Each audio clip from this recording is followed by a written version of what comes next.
Olá a todos e bem-vindos ao nosso canal. Aqui na minha frente eu tenho o relógio Polar Street Chicks e hoje vou mostrar como ligar este dispositivo. Então vamos começar.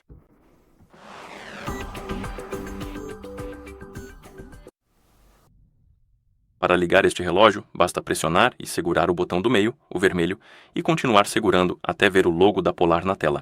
Depois, você pode soltar e esperar até que o relógio termine de inicializar, o que leva alguns segundos.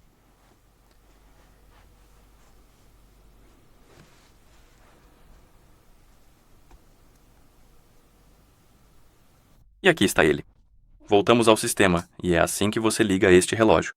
Se este vídeo foi útil para você, por favor, considere se inscrever no nosso canal e deixar um like no vídeo, ou melhor, no vídeo, desculpe. Obrigado por assistir e até a próxima.